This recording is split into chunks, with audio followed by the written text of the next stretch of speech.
نوح علیہ السلام اس بزم ہستی میں تشریف لائے، اس کائنات میں تشریف لائے،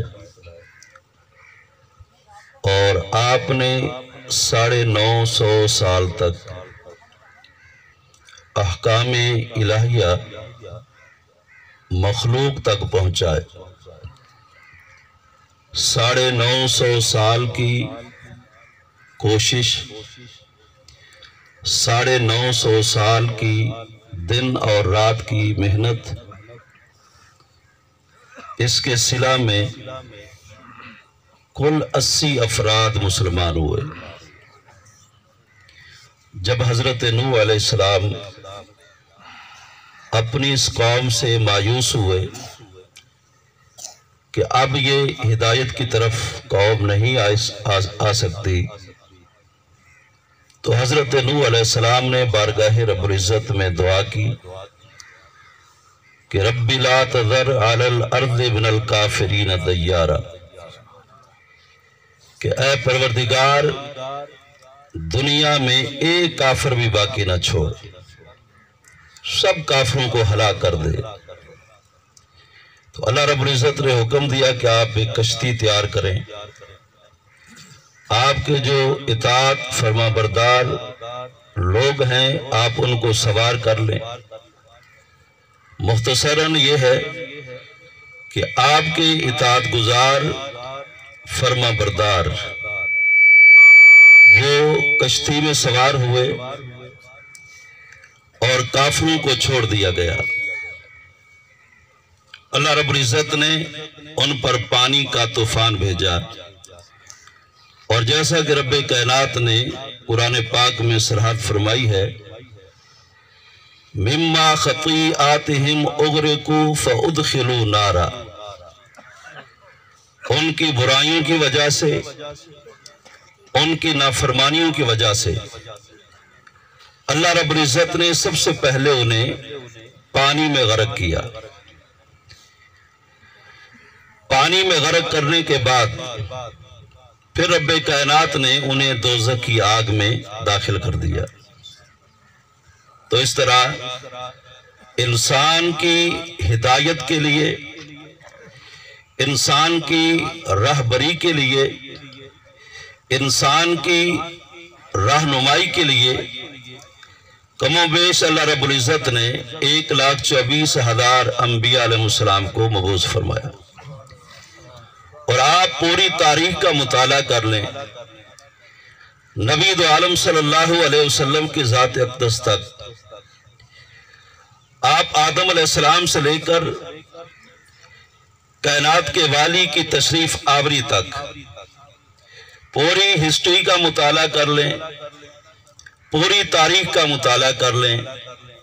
پوری ذمہ داری سے یہ جملہ کہنا چاہوں گا کہ جن لوگوں نے اللہ اور اس کے انبیاء علیہ السلام کی اطاعت کی، جن قوموں نے نبی کی اتباع کی، اللہ نے ان قوموں پر اپنا فضل اور اپنی رحمت نازل فرمائی، اور جن قوموں نے اللہ کی نافرمانی کی، انبیاء علیہ السلام کی نافرمانی کی، تو آپ قرآن پاک کا مطالعہ کر لیں، تاریخ اسلام کا مطالعہ کر لیں، اللہ رب العزت نے کسی نہ کسی صورت میں ان پر اپنا عذاب نازل کیا۔ قرآن پاک کے اندر جو واقعات ہیں وہ مسلمان کی عبرت کے لیے ہیں۔ قرآن پاک قصے کہانیوں کا نام نہیں، قرآن پاک دستور کی کتاب ہے، قرآن پاک قانون کی کتاب ہے۔ اللہ نے سابقہ قوموں کا ذکر کر کے حضور کے غلاموں کو یہ پیغام دیا ہے کہ اگر تم بھی کامیاب ہونا چاہتے ہو، اگر تم بھی سرخرو ہونا چاہتے ہو، تم چاہتے ہو کہ اللہ تعالیٰ تم سے محبت کرے، تم چاہتے ہو کہ ہر میدان میں تمہیں کامیابی ملے، تو پھر میرے محبوب کی اتباع کرنا، میرے محبوب کی فرما برداری کرنا۔ جب میرے محبوب کی اتباع اور فرما برداری کرو گے تو پھر میں اپنی رحمت کے دروازے تمہارے لیے کھول دوں۔ سبحان اللہ، سبحان اللہ۔ جس آیہ مبارکہ کو میں نے تلاوت کرنے کا شرف حاصل کیا ہے، اس میں قوم فرعون کا ذکر ہے، حضرت موسیٰ علیہ السلام کے دور سے متعلق ہے۔ انتہائی توجہ کے ساتھ آپ نے میری گزارشات سننی ہے۔ یقیناً بہت نصیحت کی باتیں مجھ سے قبل آپ سن رہے تھے۔ حضرت علامہ مولانا غلام مرتضیٰ صاحب خوبصورت انداز میں صبر کے سبجیکٹ پر پیغام ارشاد فرما رہے تھے، تو یہ بھی ایک پیغام ہے کہ موسیٰ علیہ السلام کے دور سے متعلق یہ واقعہ ہے۔ اللہ رب العزت نے موسیٰ علیہ السلام کو اس کائنات کے اندر اپنا کلیم بنا کر بھیجا، شریعت دے کر بھیجی، شریعت کا قانون عطا فرما کے بھیجا، کتاب عطا فرما کے بھیجا۔ فرمایا کہ یہ کتاب ہے، اس پوری قوم کے سامنے اس کا خلاصہ بیان کرو، اس کے احکامات بیان کرو، عقائد بیان کرو، اخلاقیات بیان کرو۔ یہ سب کچھ ہوتا رہا۔ کچھ لوگوں نے حضرت موسیٰ علیہ السلام کی نصیحت کو قبول کیا۔ توجہ ہے نا آپ کی؟ کچھ لوگوں نے موسیٰ علیہ السلام کی نصیحت کو قبول کیا، انہوں نے کلمہ پڑھا اور موسیٰ علیہ السلام کی شریعت کو انہوں نے مانا، موسیٰ علیہ السلام کی غلامی کا طوق اپنے گلے میں ڈالا۔ اور کچھ لوگوں نے نافرمانی کی۔ جن لوگوں نے نافرمانی کی، اب دونوں واقعات قرآن پاک میں بالکل موجود ہے، آپ ان کا مطالعہ کر سکتے ہیں کہ فرما برداروں پر کتنی مہربانیاں ہوئی، اور موسیٰ علیہ السلام کے قوم کے جو نافرمان تھے ان پر رب کائنات نے کتنے عذاب نازل کیے۔ جو موسیٰ علیہ السلام کے فرما بردار تھے ان کے لیے دریا میں سے خشک راستے بنائے گئے۔ جو موسیٰ علیہ السلام کے فرما بردار تھے ان کے لیے آسمان سے من و سلوہ نازل کیا گیا۔ جو موسیٰ علیہ السلام کے فرما بردار تھے ان کے لیے جنت سے لباس آتے رہے۔ جو موسیٰ علیہ السلام کے فرما بردار تھے میدان طیہ کے اندر ان کے لیے نور کا ایک منارہ نصب کیا گیا۔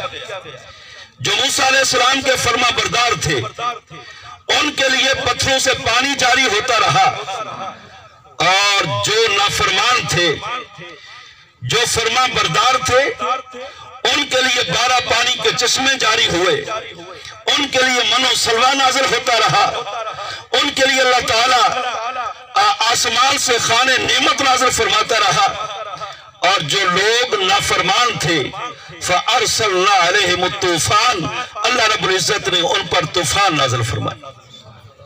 پہلے اجمال میں عرض کر گیا ہوں کہ حضرت نوح علیہ السلام کے دور میں نافرمانوں پر پانی کا طوفان آیا، اللہ رب العزت نے سارے کافروں کو غرق کیا، پھر اس کے بعد رب کائنات نے دوزخ کی آگ میں ان کو دھکیل دیا۔